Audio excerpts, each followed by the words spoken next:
On January 20th, U.S. Democrat Biden was sworn in as the 46th President of the United States in Washington.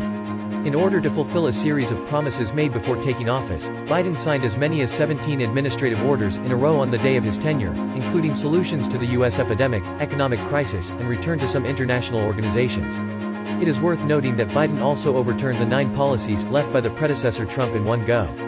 This not only once again confirmed that Biden and Trump are incompatible with each other, but also reflects that his behavior is completely different from Trump. On January 13, the House of Representatives controlled by the Democratic Party voted to pass the impeachment clause against Trump, accusing him of seditioning rebellion during the Capitol Hill incident on January 6. On January 22, after many games, the Democratic Senate leader Schumer, who is about to become the majority leader of the Senate, officially announced that the Senate will initiate an impeachment trial against Trump within a week from February 8. At present, there are very few Republican senators who openly support the Senate trial and impeach Trump, and if at least 17 Republican senators do not turn to the Democratic side, it is impossible for the Senate to make a decision to impeach Trump. If Trump is ultimately not impeached, there is no doubt that Trump will not give up. After leaving the White House, Trump appeared to be relatively low-key.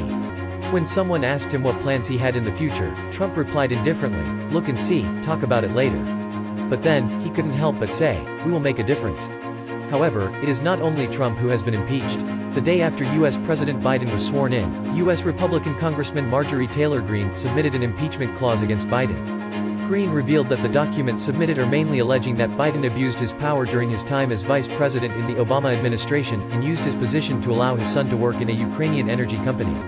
In fact, the allegations of Biden's abuse of power during his tenure as vice president have already appeared during the presidential campaign, and Republicans have already investigated the Bidens against this allegation last year, and the results of the investigation showed that no findings were found.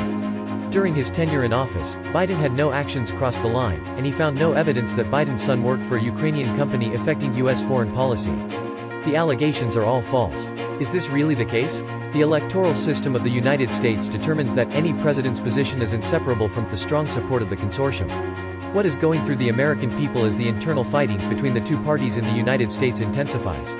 Statistics from Johns Hopkins University in the United States show that as of the 24th of January, the cumulative number of confirmed cases of COVID-19 in the United States reached 25 million, and the cumulative number of deaths was 420,000. According to the Wall Street Journal, the COVID-19 epidemic has spread to every county in the United States in 2020. The website of USA Today reported that, according to the current growth rate of deaths, by January 26, January this year will surpass December last year and become the deadliest month since the outbreak in the United States. After turning over this article by Trump, a new chapter of struggle has been opened. You must know that the probability of Biden being re-elected is not high. In order to regain the lost White House, the Republican Party will never stop during these 4 years. The political polarization in the United States is so serious that political interests have always overridden the lives, health and safety of the people. We wonder if the Biden administration can find a real way out for the United States.